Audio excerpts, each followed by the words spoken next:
तो ठीक है, आज हम बात करेंगे आपके आने वाले एग्जाम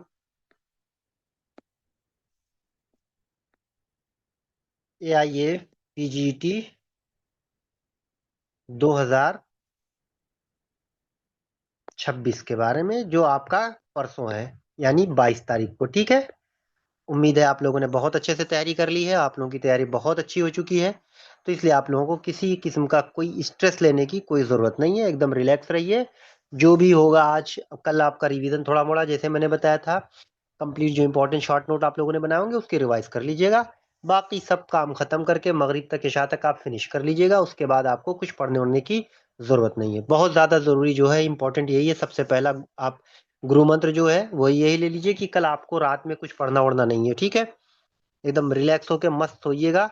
फिर परसों आपका सेंटर है, एग्जाम देने जाना है, तो अपने आसपास के सेंटर जैसे जहां भी है टाइम से पहले पहुंचिएगा। आप लोगों ने एडमिट कार्ड डाउनलोड कर लिया होगा, आई होप। अगर आप लोगों ने एडमिट कार्ड डाउनलोड नहीं किया है तो कोशिश करके एज सुन एज पॉसिबल आप डाउनलोड कर लीजिए। आपके एडमिट कार्ड जो है वो 4 पेज के टोटल हैं, और चारों पेज डाउनलोड के लिए बोला गया है। बहुत ज़्यादा जरूरत नहीं रहती है, एक में इंस्ट्रक्शन रहता है, एक में आपका डिटेल रहेगा, एक जो है जो आधार वेरिफिकेशन वाले, यानी जिन लोगों ने फॉर्म फिल करते वक्त आधार के थ्रू फॉर्म भरा तो उनका तो हो गया है, जिनका नहीं हुआ होगा उनके लिए वो स्पेशल एक फॉर्म दिया गया है। तो आप लोग वो सारे चारों पेज प्रिंट कर लीजिएगा, साथ में सब लेके जाइएगा चारों पेज। जो जरूरत होगी वहां पे आपको, अगर आधार वेरिफिकेशन वाले की किसी की मान लो कोई दिक्कत आती है तो वो वाला फॉर्म फिल करके वहीं पे सबमिट कर दीजिएगा। आपको फोटो लेके जाना है, 2 एक्स्ट्रा अपने साथ फोटो ले लीजिएगा। ठीक है। उसके अलावा जो है आपको आईडी लेनी है, अच्छे से सुन लीजिए, बार बार पूछिएगा नहीं। आईडी आपको ले जानी, स्पेशली आपका आधार कार्ड जरूर लेके जाइएगा। अगर आधार कार्ड नहीं है तो जो भी आईडी आपने वहां डाला होगा वो आईडी लेके जाइएगा। ठीक है। वैलिड आईडी चाहिए। पेन आप अपना खुद एक ट्रांसपेरेंट ले लीजिएगा। ट्रांसपेरेंट का मतलब जो व्हाइट वाले पेन आते हैं आर पार दिखते हैं वाले, 2-3 रुपया 5 रुपये वाला जो भी होगा, बहुत ज्यादा काम रहता नहीं है, तो ले लीजिएगा। वही फिल करने के लिए, साइन इन करने की जरूरत पड़ेगी। ठीक है। फोटो एडमिट कार्ड पे आप चिपका के जाइएगा, यहीं से साइन होगा वो देख लीजिए। अरे वो थंब इम्प्रेशन लगाना होगा, वो लगा के जाइएगा फोटो पे। अरे उस पे एडमिट कार्ड पे, और जो चीज वहां पे इन्विजिलेटर के सामने करनी होगी वो लिखा होगा, वो कॉलम छोड़ दीजिएगा। ठीक है। तो इतनी सारी चीजें आपको प्रिपेयर करनी है। दूसरा उससे भी इम्पोर्टेंट ये है कि आप लोग बहुत कोशिश करिएगा कि सिंपल कपड़ा आप जो है पहन के जाइए, चाहे मेल हो या फीमेल हो। तो सबसे पहले फीमेल सुन ले, जिनके लिए बहुत जरूरी होता है। देखिए, आप कोई ऑर्नामेंट यानी कुछ भी आप मेटल का कान नाक गला कहीं कुछ मत पहन के जाएगा। रिंग फिंग सारी चीजें बहुत तमाशा होता है, इसलिए इन सब चीजों से बचिएगा, आपका टाइम बचेगा। ठीक है। कोई वॉच रिंग ये सब कुछ भी नहीं, आप किसी तरह का वॉच वॉच लेके आपको नहीं जाना है वहां पे। ठीक है। तो कोई वॉच हो गया, रिंग हो गया, ईयरिंग हो गया, नेकलेस हो गया, जो भी चीजें मेटल की होती हैं सबसे आपको अवॉइड करना है। ठीक। दूसरी बात ये, जो लोग नकाब पहनती हैं वो नकाब में जाएंगी अगर वहां पे, तो कोशिश ये करिएगा कि बड़े बटन वाले नकाब का मत पहनिएगा, जिसमें बड़े बड़े बटन लगे रहते हैं। ठीक है। क्योंकि उससे आपको वहां पे फिर दिक्कत होगी। ठीक है। तो इसका भी आपको ख्याल करना, बड़े बटन वाले आपको नहीं, नॉर्मल जो चुटपुटिया बोलते हैं वही वाला आप पहनिए, ज्यादा बेहतर रहेगा। बड़े बटन नहीं लगे होने चाहिए, नहीं तो वहां परेशान करेंगे आपको। ठीक है। और एकदम बिल्कुल सिंपल सादा कपड़ा पहन के निकलिए, कोई वो नहीं है। तो ये चीजें आपकी होंगी। और जो लोग निकाब में जाएंगे तो थोड़ा कोशिश करेंगे रिपोर्टिंग टाइम से पहले कर लें। ठीक है। 2:30 बजे गेट बंद हो जाएगा, 3 से 5 आपका एग्जाम है। तो आप कोशिश करिएगा सेंटर पर जो नकाब वगैरह वाले होंगे एटलीस्ट 2 बजे से पहले पहले पहुंच जाएंगे। ठीक है। वहां पे अच्छा खासा टाइम लगता है, बायोमेट्रिक वगैरह होता है और चेकिंग वोकिंग में। 1 बजे से रिपोर्टिंग शुरू हो जाएगी, तो आप लोग थोड़ा पहले पहुंच जाइएगा। और जो जो है क्या कहते हैं, बिना नकाब के हैं वो लोग अपना 2 बजे तक भी पहुंचेंगे तो कोई बहुत बड़ा इशू नहीं। लेकिन ये है कि आप टाइम मार्जिन लेके चलिएगा अच्छे से, ताकि रास्ते में ट्रैफिक वगैरह का इशू आने की वजह से आपका एग्जाम छूटने ना पाए। 1 घंटा पहले पहुंच जाएंगे, कोई बहुत बड़ा इशू नहीं होता वहां पे। ठीक है। पानी वगैरह का खुद सा, अगर आप बहुत ज्यादा डिहाइड्रेट होते हैं तो आप पानी अपना खुद का लेके जाइएगा। ठीक है। और बाकी एक जो आपका थैली होगा जिसमें आप ये सब रखेंगे डॉक्यूमेंट्स, वो ट्रांसपेरेंट वो भी होना चाहिए। तो आता है 10-15 रुपए मार्केट में मिलता है, वो आप ले लीजिएगा कैरी बैग, उसी में डाल लीजिएगा। ठीक है। बाकी इसमें कोई आपको तो पैड वगैरह की जरूरत नहीं पड़ती कि उस पर रख के लिखना होता है। तो इतनी चीजें आपको एहतियात करनी है जो एग्जाम के सेंटर पे आपको जाने से पहले। ठीक। क्लियर। आवाज आ रही है ना? यस सर, आ रही। चलो ठीक है। तो ये इतनी चीजों का आपको ध्यान रखना है। ठीक है। और अगर एडमिट कार्ड आपका नहीं हुआ है तो एडमिट कार्ड आज कोशिश कर लीजिए, नहीं तो कल मॉर्निंग तो जरूर एडमिट कार्ड को डाउनलोड करके प्रिंट आउट कर लीजिएगा, ताकि बाद में सर्वर और बहुत सारी दिक्कतें आए तो उससे आप परेशान ना हो। इन तमाम चीजों से बचने के लिए बेहतर तरीका होता है 2 दिन पहले ही कर लेना चाहिए, लेकिन बहुत सारे महानुभाव नहीं किए हुए हैं तो आप लोग कर लीजिएगा, ठीक है। चलिए, ये सब चीजें तो हो गई जो आपको जरूरी है, क्योंकि आपकी सारी पढ़ाई बेकार हो जाएगी अगर इन 3 चीजों में कोई गड़बड़ी करेंगे। तो आप एग्जाम देने से अगर रुक गए तो सारा सब बेकार हो जाएगा। तो इसलिए ये भी उतना ही इंपॉर्टेंट होता है जितना आपका पढ़ना इंपॉर्टेंट होता है, उससे कहीं ज्यादा बेहतर इंपॉर्टेंट होता है, ठीक है। अब चीजें सारी आपकी मेंटेन है, तो अब उसके साथ जरूरी होता है आपका परफॉर्मेंस कैसा होना चाहिए एग्जाम हॉल में, कैसे आपको एग्जाम को अटेम्प्ट करना है, क्वेश्चन को कैसे हैंडल करना है। इस चीज को बहुत अच्छे से मेरी बातों को सुनिएगा, ठीक। देखिए, आपका जो पेपर होगा वो 120 क्वेश्चन का होगा, ठीक है। 120 क्वेश्चन का होगा, यानी आपके टाइमिंग 2 आवर होंगे। 2 आवर को अगर हम डिवाइड करें मिनट्स में तो कितने हो जाते हैं, 120 मिनट, ठीक है। यानी एक क्वेश्चन 1 मिनट का होगा, ठीक है। एक क्वेश्चन इक्वल टू 1 मिनट आपको टाइम देना है, टोटल टाइम आपको, ठीक है।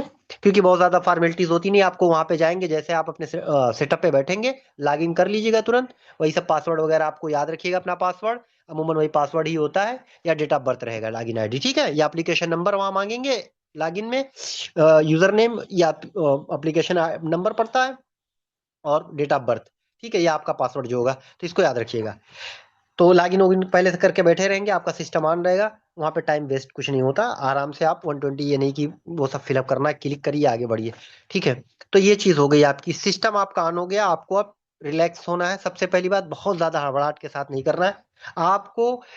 दोनों लैंग्वेज में क्वेश्चन मिलेंगे, याद रखिएगा। उसके दो तरीके होते हैं, कभी कभी क्या होता है, हिंदी, अरे सॉरी, इंग्लिश और उर्दू, ठीक है। इंग्लिश और उर्दू दोनों एक साथ लिखे होते हैं, जैसे आप लोग देखे होंगे, ठीक है। प्रीवियस ईयर पेपर कुछ जो प्रिंट होके आते हैं तो वो आपको ऐसे ही मिलते हैं, ठीक है। उसमें क्या होता है कि इंग्लिश और उर्दू एक साथ लिखे होते हैं। जैसे कोई सवाल दिया है एग्जाम्पल के तौर पे, कि सवाल नंबर 1 है, उसमें पूछ लिया कुछ भी XYZ के करके, ठीक है, कि इसका मुजीर पहलू क्या है, सपोज दैट, तो उसी में इंग्लिश में फिर नीचे लिखा रहेगा, ठीक है। इसका हार्मफुल इफेक्ट क्या है, इस तरीके से सवाल वही बन जाएगा, और ऑप्शन भी ऐसे उर्दू और इंग्लिश दोनों कंबाइन करके कभी कभी इस तरीके से पेपर आते हैं। इसमें आसानियां होती हैं। कभी कभी आपको ऐसा नहीं आता, तो फिर क्या होता है कि इंग्लिश लैंग्वेज पूरा खुल के आता है, तो पूरा पेपर इंग्लिश वाला इंग्लिश में लिखा रहेगा, ठीक है। और दूसरा आता है उर्दू में लिख के, तो पूरा इंग्लिश उर्दू वाला पूरा इंग्लिश में लिख के आएगा। दूसरा होता है जब आपको कोई क्वेश्चन कर रहे हैं नहीं समझ में आ रहा, तुरंत उर्दू वाले पे क्लिक करिए, ऑप्शन ऊपर दिया रहता है इंग्लिश चेंज करने के लिए लैंग्वेज, तो तुरंत उर्दू वाले पे क्लिक करेंगे, वो सेम क्वेश्चन वहां पे खुल के आ जाएगा। तो ये चीजें हो सकती हैं बाई द वे। अगर ऐसा हुआ तो ये आपको प्रिपेयर रहना होगा कि दो लैंग्वेज की अगर सेम पेपर नहीं दिए हैं एक साथ, तो फिर आपके आइकन में कहीं शो कर रहा होगा लैंग्वेज, वहां से सिलेक्ट करके तुरंत आप इंग्लिश उर्दू चेंज कर लेंगे। बिल्कुल भी समझ में ही क्वेश्चन आ रहा है, तुरंत इंग्लिश का नहीं समझ में आ रहा, उर्दू वाला देख लीजिए, उर्दू का नहीं समझ में आ रहा, इंग्लिश कर लीजिएगा, ठीक है। ये आप बहुत तेजी से करिएगा। उसके बाद आपने जो क्वेश्चंस, पहला क्वेश्चन एग्जाम्पल के तौर पे, आपने पहला क्वेश्चन जो आपकी स्क्रीन पे आया, आपने उस क्वेश्चन को पढ़ा। क्वेश्चन पढ़ने के बाद अगर वो क्वेश्चन आपको एक बार पढ़ने के बाद उसके दिए गए ऑप्शंस में से आंसर आपको याद है, तो क्वेश्चन को करिएगा, अदरवाइज तुरंत छोड़ दीजिएगा। सेकंड क्वेश्चन पे तुरंत कीजिएगा, नेक्स्ट पे जाइएगा, सेम कंडीशन फिर वही करिएगा। अगर आपको पढ़ने के बाद तुरंत उसका आंसर याद आ रहा है तो करिएगा, अदरवाइज उसको भी छोड़ दीजिएगा। आप बैठ के टाइम कतई खराब नहीं करेंगे क्वेश्चन को सोचने समझने में। अगर एक नजर में आपको क्वेश्चन पढ़ने के बाद आप ऑप्शन देखिएगा, ऑप्शन देखने के बाद अगर आंसर आ रहा है तो क्लिक करिएगा, अदरवाइज आगे बढ़ जाइएगा। सपोज दैट आपने इस तरीके से पहला क्वेश्चन किया, दूसरा, तीसरा, चौथा, पांचवा, 10 क्वेश्चन कर डाले, आपको नहीं आया एक भी क्वेश्चन, तो भी आप घबराइएगा नहीं बिल्कुल भी, कि होप आपका खोइएगा नहीं कि अरे अब क्या होगा। ऐसा कुछ नहीं होता। अमूमन सॉफ्टवेयर इसी तरीके से होता ही है रेंडमाइज, कि लास्ट में बहुत इजी इजी क्वेश्चन रहते हैं, शुरू में टफ क्वेश्चन आते हैं, अक्सर ऐसा देखने को मिलता है, ठीक है।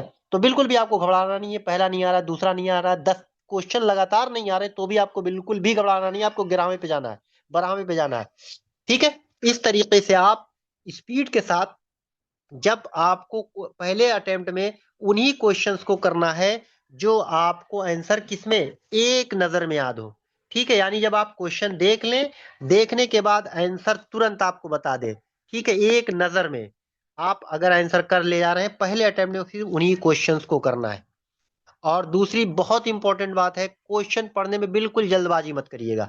पूरे अच्छे से क्वेश्चन को पढ़िएगा, ऑप्शंस को पढ़िएगा, चारों ऑप्शन के हिसाब से फिर आप आंसर करिएगा। कभी कभी क्या होता है, क्वेश्चंस आप पढ़े रहते हैं, क्वेश्चन आपके बुक में कभी PYQ मिल जाता है और सेम क्वेश्चन आ जाता है, लेकिन ऑप्शंस दूसरे दूसरे आ जाते हैं। तो आपको इसका ख्याल रखना होगा ऑप्शन के हिसाब से, ऐसा नहीं कि जो आपने रटा हुआ है यहाँ मार देंगे, ऑप्शन को भी देखेंगे हमेशा। क्वेश्चन का आंसर ऑब्जेक्टिव जो मल्टीपल क्वेश्चंस होते हैं उसमें यही सबसे बड़ी खूबी होती है, आपको आंसर क्वेश्चन के रिगार्डिंग जो ऑप्शंस दिए हुए हैं उसमें से चूज करना होता है, करेक्ट। ठीक है, तो उन चारों में जो बेहतर ऑप्शन होता है उसको करेक्ट कर चूज करना होता है। तो आप इसका ख्याल जरूर रखिएगा कि क्वेश्चन के साथ साथ ऑप्शंस जरूर चारों पढ़िएगा और उसके हिसाब से आंसर करिएगा। ठीक है, तो इस तरीके से फर्स्ट अटेम्प्ट आप पूरा कंप्लीट कर लेंगे, जो एक नजर में आपको क्लियर हो गया था, क्वेश्चंस जो आप पढ़े तुरंत आंसर आ गया था। ठीक है, आई होप इस तरीके से जब आप करेंगे तो ज्यादा से ज्यादा, हमारे ख्याल से बहुत ज्यादा अगर टाइम लगेगा आपको, 70-80 मिनट, मैक्सिमम 70-80 मिनट में आप पूरा पूरा पेपर अच्छे से एक बार देख लेंगे। ठीक है, 70-80 मिनट पेपर देखने के बाद आपको जो टाइम बचेगा, नियर अबाउट आपके पास बचेगा कितना भाई, 70-80 मिनट अगर देख लिए तो आपके पास 40 से 50 मिनट टाइम फिर बचता है। इन 40 से 50 मिनट में आप फिर दोबारा सेकंड टाइम पेपर फिर अटेम्प्ट करना शुरू करेंगे। ठीक है, सेकंड टाइम में पेपर जब अटेम्प्ट करना शुरू करेंगे फिर वही काम करेंगे, क्वेश्चंस को पढ़ेंगे। अगर आप अब क्वेश्चन जब पढ़ेंगे, पढ़ने के बाद उसको थोड़ी देर सोचेंगे, यानी एक दो ऑप्शन में अगर डाउट है तो, अगर चारों ऑप्शन में डाउट रहेगा तो फिर छोड़ दीजिएगा उस क्वेश्चन को। अगर दो ऑप्शन में डाउट है तो वहां पे सोचिएगा, सोचिए के बाद आप क्वेश्चंस उसको अटेम्प्ट करिए। ठीक, जिन दो ऑप्शन में डाउट है उस पर तवज्जो दीजिए, सोचिए, क्वेश्चन को पढ़िए और क्वेश्चन निकालते चले जाइए।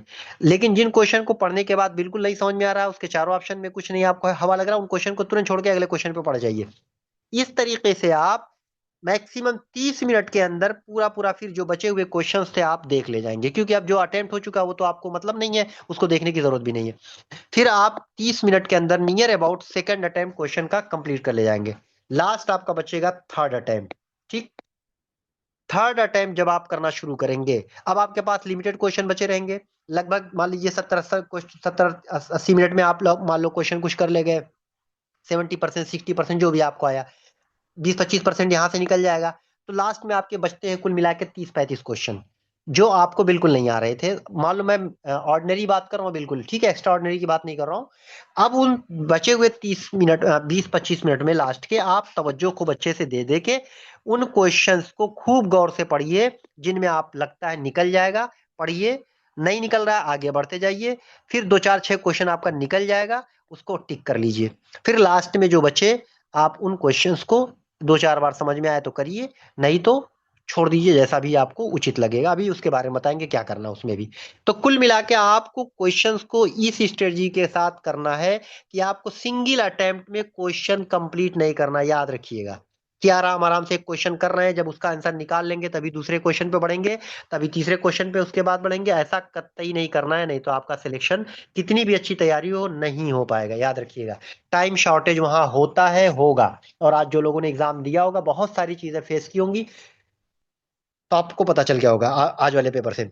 दूसरा बहुत इंपॉर्टेंट बात मैं आपको बताऊं, कुछ लोगों का सिस्टम वगैरह हैंग करता है, बहुत अक्सर होता है देखने को, अक्सर सेंटरों पे। बिल्कुल भी आपको पैनिक नहीं होना है जब आपका सिस्टम हैंग करे, बिल्कुल पैनिक नहीं होना है, याद रखिएगा इस जुमले को, नो पैनिक, क्योंकि आपको टाइम उतना ही, जितना देर तक आपका पेपर लाइव रहेगा सिर्फ उतना टाइम काउंट होगा बस, जितनी देर तक हैंग हो जाएगा वो टाइम नहीं इंक्लूड होता है। इसलिए आपको बिल्कुल भी परेशान होने की बात नहीं है, आप वहां पे जो इन्विजिलेटर रहेंगे उनसे बोलेंगे, वो करेक्ट करेंगे और फिर वहीं से टाइम शुरू होता है। ठीक, तो बिल्कुल घबराइएगा नहीं, बल्कि आपको टाइम भी मिल जाता है कि जो एक दो क्वेश्चन वो था वो आप सोच लेंगे बैठ के, तब तक वो सही वही करेगा। ठीक है, फिर जैसे ही वो हो जाएगा, सिस्टम फिर से रिज्यूम हो जाता है, आप कंटिन्यू करिएगा। तो अगर सिस्टम उस्टम डिस्टर्ब हो रहा है, हैंग कर रहा है, तो बिल्कुल आप मत हैंग होइएगा, आपको पूरे के पूरे लाइव क्वेश्चंस के 120 मिनट मिलेंगे, जो आपको लाइव पेपर रह रहा होगा, क्वेश्चंस आपके सिस्टम लाइव हो रहे होंगे, हैंग नहीं किया होगा, वो इंक्लूड नहीं होता, उसको हटा दिया जाता टाइम से। ठीक है,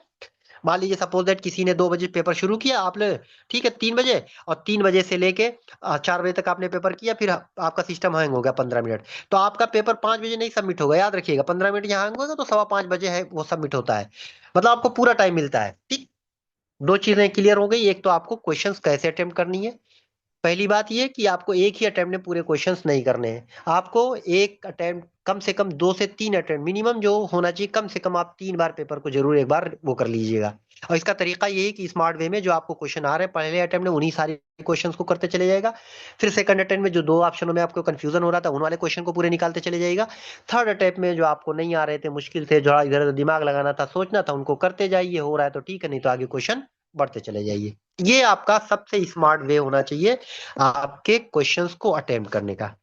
अब दूसरा सबसे इंपॉर्टेंट क्वेश्चन उसके बाद जो आता है वो आता है कि कितने क्वेश्चंस अटेम्प्ट करने हैं। ठीक है, अक्सर लोग अभी यहाँ बता रहे हैं फिर भी ये लोग को क्वेश्चन पूछेंगे, तो इसको पूछने की अब जरूरत नहीं रहेगी आप लोगों को। कितने अटेम्प्ट करने हैं, देखिए हर साल का क्राइटेरिया फिक्स नहीं होता, ये भी कितना कट ऑफ गया था लास्ट लास्ट से कोई ले देना नहीं, आपका इस साल कितना क्वेश्चन कट ऑफ, कोई ना तो आपके नंबर पे क्वेश्चन डिपेंड करता है, सारा कट ऑफ डिपेंड करता है क्वेश्चन पेपर के स्टैंडर्ड पे, पेपर किस स्टैंडर्ड का है, ठीक है, उसी पे हाई, बहुत टफ पेपर आएगा तो लो कट ऑफ जाएगा, सीधी सी बात है, मीडियम पेपर आएगा तो मीडियम कट ऑफ जाता है जो इन जनरल जाता है, ठीक है, बहुत इजी आ गया तो कट ऑफ उड़ जाएगा, तो ये चीजें होती हैं, तो इसमें आपको कट ऑफ वटाफ कुछ नहीं करना है। अब आप लोगों को एग्जाम को पेपर को कितना क्वेश्चन अटेम्प्ट करना है ये इंपॉर्टेंट चीज है, तो उसको सुन लीजिए कितना आपको करना होगा, हाउ हाउ मच आपको क्वेश्चन, देखिए ये है निगेटिव मार्किंग, ठीक है, निगेटिव मार्किंग आप लोगों ने प्रैक्टिस की है, निगेटिव मार्किंग 1/4 वाला निगेटिव मार्किंग है, तो इस चीज का ख्याल करेंगे कि निगेटिव का आपको बहुत से ज्यादा बचने की कोशिश करनी है।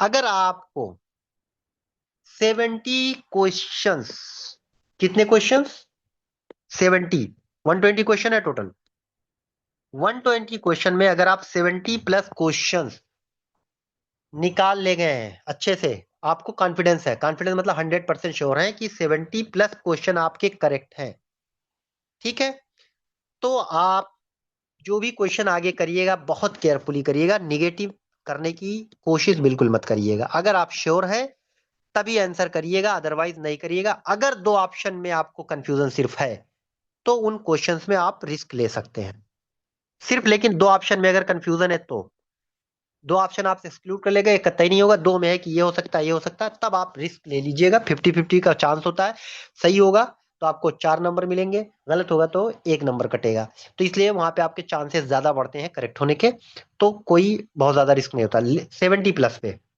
याद रखिएगा अगर 70 प्लस आपने अटेम्प्ट कर लिया जिसमें आप 100% श्योर है कि 70 प्लस क्वेश्चन मेरे सही हैं, तो फिर आपको निगेटिव में इस तरीके से इतने स्मार्ट वे में काम करना होगा, ठीक। बाय द वे कुछ लड़के बहुत अच्छे होते हैं जो 90 प्लस 100% श्योर होते हैं, 90 प्लस क्वेश्चन में 100% श्योर होते हैं कि इतना क्वेश्चन मेरा बिल्कुल सही है, ठीक है, कि वो 90 क्वेश्चन कर ले गए हैं और उनमें कोई डाउट नहीं है, 90 प्लस क्वेश्चन में उन्हें कोई डाउट नहीं है, 100% श्योर है कि वो सही होगा, ठीक है। अब ऐसे लोग दो ऑप्शन के डाउट में भी बहुत ज्यादा आप रिस्क नहीं लीजिएगा, क्योंकि अब आप रैंक के लिए जा रहे हैं, टॉप रैंक की तरफ बढ़ रहे हैं धीरे धीरे, तो आपका एक एक नंबर बहुत कीमती हो जाता है, तो आप लोग ऐसी सूरत में बिल्कुल रिस्क नहीं लेंगे, जो ऑप्शन में श्योर होंगे एकदम बिल्कुल वो करिएगा, या फिर दो ऑप्शन में अगर आपको कंफ्यूजन है लेकिन किसी एक ऑप्शन की तरफ आप ज्यादा जा रहे हैं कि 70% चांस है यही सही होगा, 30% चांस है नहीं ये वाला भी हो सकता है, ऐसे क्वेश्चन में सिर्फ आप रिस्क लीजिए, जिसमें 50-50% होगा ये हो सकता है ये हो सकता है, तो कतई मत करिएगा। जो लोग 70 क्वेश्चन प्लस अटेम्प्ट करेंगे वो दो क्वेश्चन में ऑप्शन वाले में दो ऑप्शन में जिनको कंफ्यूजन होगा वो लोग सारे अटेम्प्ट कर लेंगे। जो 90 प्लस चले जाएंगे वो दो ऑप्शन में कंफ्यूजन वाले क्वेश्चंस आपको कतई किसी सूरत में नहीं करनी है, उन्हीं क्वेश्चन में करनी है जिसमें दो ऑप्शन में भी एक पे बहुत ज्यादा आपको एतमाद हो, तब फिर आप कर लीजिएगा, ठीक है। जो लड़के 100 कर ले जाएंगे 100 प्लस, बहुत सारे करते हैं, एग्जाम में आता नहीं है लेकिन करते हैं और श्योर भी रहते हैं, क्योंकि कुछ क्वेश्चन हमारे लैंग्वेज समझने में इन सब चीजों में गलती हो जाती है तो 2-4 माइनस तो होना ही होता है। जो लोग 100 प्लस क्वेश्चन 100% कॉन्फिडेंट के साथ कर ले जाएंगे वो लोग कतई किसी ऑप्शन में आप रिस्क नहीं लेंगे, किसी क्वेश्चन में रिस्क नहीं लेना है। अगर किसी ऑप्शन में आपको 4 ऑप्शन में ऐसा लगे सेकंड ऑप्शन 90% श्योर है तो भी आप रिस्क कतई मत लीजिएगा। अगर 100 प्लस आप कॉन्फिडेंस चले गए एक भी निगेटिव मार्किंग आपको नहीं करनी है, याद रखिएगा, क्लियर, ये हो गया। तो ये था जो सिलेक्शन वाले कैटेगरी में आ रहे थे 70 प्लस कर रहे थे, उसके ऊपर से बात कर रहे थे, 70 प्लस गए 90 प्लस गए और 100 प्लस गए। ठीक है, उन लोगों के लिए मैंने ये बातें कंप्लीट बता दी। आप लोग इसके सुन लिए होंगे, समझ गए होंगे चीजों को। ठीक। अब बाय द वे, बहुत सारे बच्चे ऐसे होते हैं जो लास्ट टाइम में पढ़ते हैं लेकिन बहुत अच्छा कर ले जाते हैं। बहुत सारे लोग होते हैं नहीं कर पाते, टाइम नहीं मैंने जो भी, अदरवाइज या पेपर उनके मुवाफिक नहीं आता, या जो टॉपिक पढ़ लिए वो आया, दूसरा कोई टॉपिक आ गया, इस तरीके से बहुत सारी चीजें होती हैं। तो ऐसे लोग, अगर आप 60 क्वेश्चन से, याद रखिएगा, देखिए ये मैं इस पे फॉलो 100% मत करिएगा, आपकी मर्जी है। मतलब मैं अपने तरफ से ये बता रहा हूँ कि ऐसा होता है, ठीक होता है। अगर आप 60 क्वेश्चन तक ही कर पा रहे हैं, यानी आपके पेपर का 60%, 50% कर पा रहे हैं, ठीक है, 60 क्वेश्चन तक कर पा रहे हैं, जो आपको श्योर है कि 60 कर आया, उसके बाद आ ही नहीं रहा है, तो 60 क्वेश्चंस का मतलब ये होता है आपका 2 4 6 क्वेश्चन गलत हो गई आराम से, निगेटिव हुआ के, तो आपका अल्टीमेट चांसेस आपके यहाँ पे सिलेक्शन के कम होते जाएंगे। तो 60 क्वेश्चन से कम, परसेंट नहीं बात कर रहे हैं हम, याद रखिएगा, 60 क्वेश्चन से कम अगर आपको सही क्वेश्चन आंसर आ रहे हैं, तब आप ले लीजिएगा रिस्क। रिस्क का मतलब ये है, इसलिए, लेकिन एक चीज और है, डिस्क्लेमर ले लीजिए कि ये मत कहिएगा सर ने ऐसा कहा था, मैं अपने तजर्बे के एतबार से बता रहा हूं, ऐसा बेहतर होगा, बाकी आप अपने लिए जो बेहतर समझिएगा उसी लिए करिएगा, डिस्क्लेमर है इसके साथ। तो जिनको 60 क्वेश्चन ही आ रहे हैं या उससे कम क्वेश्चन, लेस देन जिसको 60 क्वेश्चन आ रहे हैं आंसर, वो लोग करिएगा लेके रिस्क, और रिस्क लेके उठा के ठोक दीजिएगा 120 क्वेश्चन, पॉसिबिलिटी बन जाएगी, सिलेक्शन हो जाएगा। ठीक है। या फिर 60 के बाद आपको 40 क्वेश्चन ऐसे थे जिनके दो ऑप्शन में आपको कंफ्यूजन था, तो 100 तक जाना है तो आराम से वहां भी मार सकते हैं। ठीक है। कुल मिला के आपको रिस्क यहाँ ले लीजिएगा निगेटिव मार्किंग में, क्योंकि यहाँ भी चांसेस आपके सिलेक्शन होने के कम बनते जा रहे हैं। और निगेटिव मार्किंग में अगर एक सही हुआ भाई, 25% लास्ट का है, 75% गेन का चांस है, यानी 4 ऑप्शन आपके दिए गए हैं, उसमें अगर मान लीजिए सपोज दैट 4 क्वेश्चन में आपने तुक्का मारा, अगर एक आप क्वेश्चन सही हो गया, 3 गलत हो गए, तो आपके बराबर मार्क्स हो जाएंगे। लेकिन अगर 50-50 हो गया, तो आपके क्या 8 नंबर मिलेंगे, 2 माइनस हो जाएंगे खाली, तब भी 6 नंबर पॉजिटिव में आ जाएगा। ठीक है। तो इस तरीके से आप तुक्का भी मार सकते हैं 60 के बाद, अगर 60 ही क्वेश्चन या उससे कम क्वेश्चन आ रहे हैं तो। ठीक है। ये आपका क्राइटेरिया पूरा सेट करेगा एग्जाम के उसमें। ठीक है, किस तरीके से करना है। हाँ, एक चीज याद रखिएगा आप लोग, कि जो लोग अच्छे क्वेश्चन करने लेंगे 90, वो 120 टच करने की कोशिश कतई मत करेंगे। जो लोग कॉन्फिडेंशियल पूरे 90 प्लस क्वेश्चन तक चले जाएंगे कॉन्फिडेंस के साथ, वो लोग इस बात का बहुत एहतियात करेंगे, निगेटिव नहीं करने की कोशिश, ऐसा नहीं वो 120 मार के चले आए। ठीक है, इन सब चीजों का आपको थोड़ा सा ख्याल रखना है। अगर कॉन्फिडेंट के साथ आपका 90% है, तो 90 प्लस क्वेश्चन है। ठीक है। और अगर थोड़ा सा तजब्बुज में है, तो फिर आप मार लीजिएगा। तो इस तरीके से आप क्वेश्चन करिएगा, इंशाल्लाह सभी लोग सिलेक्ट होंगे, परेशान होने की कोई बात नहीं है। और दूसरी बात यह है, अगर क्वेश्चन आपका ऐसा नहीं रटा रटाया क्वेश्चन आएगा, ऐसा नहीं होता है, क्योंकि पैटर्न चेंज होता जा रहा है हर साल की तरह। तो इस साल भी उसी तरीके से क्वेश्चन के लिए आप प्रिपेयर रहिएगा, दिमाग लगाइए, क्वेश्चन सारे निकल जाएंगे, ये 100% की मैं गारंटी लेता हूं। अगर आपने पढ़ाई सही से की है और साल भर मेहनत किया है, या 6 महीने अच्छे से आपने पढ़ा है, सही तरीके से आपकी थ्योरी अच्छी रही है, तो क्वेश्चन कैसा भी आएगा, आप 100%, मेरी गारंटी इस बात की कि आप क्वेश्चन निकाल ले जाएंगे। क्वेश्चन निकालने का एक तरीका और होता है कि आपको जो भी क्वेश्चन दिया गया है, उसमें 4 ऑप्शन दिए गए हैं, सीधी सी बात है, उसमें चारों ऑप्शन में ऐसा होता है कि आप पढ़ेंगे, क्लियर हो जाता है कि ऑप्शन ये है, ये है, ये नहीं होगा, तुरंत आपको क्लियर होता है। जैसे मान लीजिए पूछा जाएगा कि ये कौन सी मादनी दवा है, अब दो मादनी दवा का नाम पूछ लिया, अब आपको ऑप्शन ऐसे टेढ़े मेढ़े दिए, आपको इसमें समझ में नहीं आ रहा, लेकिन 3 4 ऑप्शनों में ऐसे 2 4 दिया रहेगा। सपोज दैट कि आपको कहीं पे दे दिया जाएगा कि ये जो है अबहल है, अब आप क्लियर है कि अबहल कतई मादनी नहीं हो सकता। दूसरा दे दिया सपोज दैट इस तरीके से कोई कौड़ी है, ठीक है, कौड़ी दे दिया, ठीक है। तीसरी दवा दे दिया आपका यहाँ पे कोई मिट्टी का नाम ना हटा के कुछ अलग करके दे दिया, अर्जे फलाना ढिमाका, सपोज दैट मुतरादिफ में कुछ इस तरीके से दे दिया, तो आप यहाँ देख लीजिए, क्लियर हो गया। मान लीजिए एक शाक गोजन दे दिया, अब ये भी पता चला शाक गोजन नहीं होगा कतई, ये हैवानी दवा है, ये मादनी दवा, ये कोई ऑप्शन है इसमें आपको क्लियर मिल जाएगा, यार ये कुछ अलग सा नाम है, सुना भी नहीं है, यही होगा, फिर इस तरीके से आंसर भी हो जाता है। ठीक है, क्योंकि आप 3 में क्लियर रहते हैं। तो एक्सक्लूड करने की, जिन क्वेश्चंस में आपको आंसर डायरेक्ट नहीं आते, तो उसमें ऑप्शन को एक्सक्लूड करने की कोशिश करिए कि कौन इसमें नहीं होगा, पहले उसको निकाल लीजिएगा, बहुत आसान तरीका होता है ये करने का। ठीक है। तो ये है आपके क्वेश्चन का। बाकी दूसरी उससे ज्यादा इंपॉर्टेंट क्वेश्चन है, आप पेपर दे के चुप मार के आके घर एंजॉय करिएगा। ऐसा नहीं क्वेश्चन पलटना शुरू करिए, ये क्वेश्चन इसका आंसर क्या कर। बहुत इंपॉर्टेंट बात है, इसको आपको नुकसान होगा सिवाय ये क्वेश्चन गलत हो रहा है, ये सही हो रहा है, क्योंकि आपको 100% ना क्वेश्चन याद रहते हैं, ना क्वेश्चन के लैंग्वेज याद रहते हैं, ना ऑप्शन याद रहते हैं। उल्टा सीधा करके सब गड़बड़ कर देते हैं, और डिस्कशन भी ग्रुप पे शुरू हो जाता है। तो जब तक पेपर आपका क्वेश्चन पेपर आउट ना हो जाए, 2-3 दिन 4 दिन 5 दिन मैक्सिमम लगता है, 5-6 दिन के अंदर आ जाता है। जैसे ही क्वेश्चन पेपर आपका रिलीज हो जाएगा, फिर आप बाकायदा क्वेश्चन को हम लोग खुद ही देखते हैं, एक एक क्वेश्चन को देखेंगे, जो उसमें क्वेश्चन का आंसर आएगा उसको मिलाएंगे, कोई गलतियां होंगी रिपोर्ट करने लायक हो रिपोर्ट किया जाएगा, बताया जाएगा। तो वो सब चीजें तभी किया जाएगा। लेकिन आप पेपर के बाद बैठ के क्वेश्चन कतई डिस्कस मत करिएगा। कुछ बेवकूफ गधे किस्म के होते हैं जिनको पता भी नहीं होता, क्वेश्चन याद भी नहीं रहता, उसके बाद कहेंगे ये आया था इसका आंसर ये है। दूसरा पढ़ेगा क्वेश्चन, वो अपने तरीके से पढ़ा होगा, नहीं इसका आंसर ये है, उसी में सब कंफ्यूज होंगे, सब परेशान होंगे, चारों ऑप्शन सबके सही होते हैं, पता लगेगा इसका गलत हो रहा उसका गलत हो रहा, आप लोग बिल्कुल डिप्रेस में जाएंगे।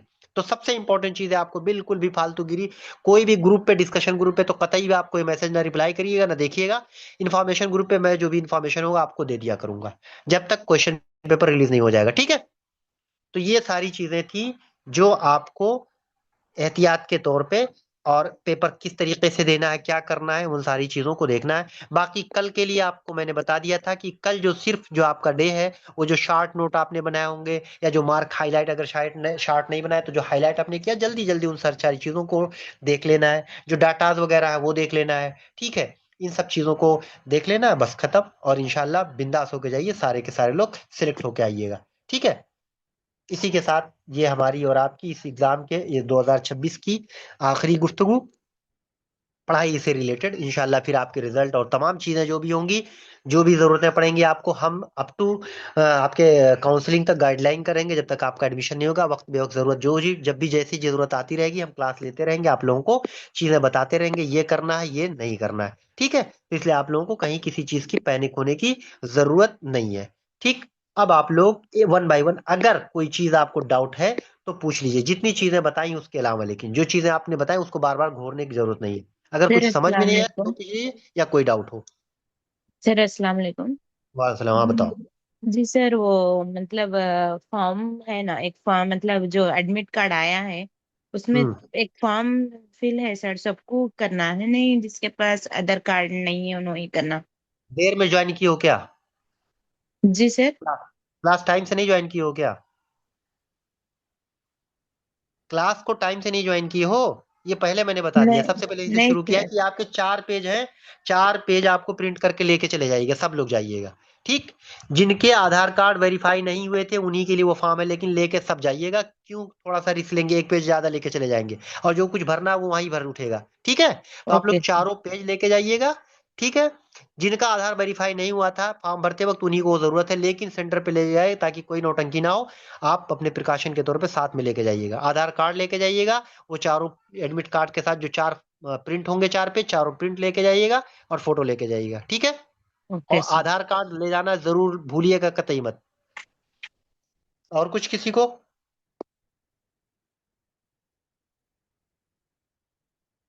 और कोई डाउट किसी का, कुछ जल्दी बताइए। कुछ भी डाउट हो तो आप वो करिए, रिकॉर्डिंग हम बंद कर रहे हैं।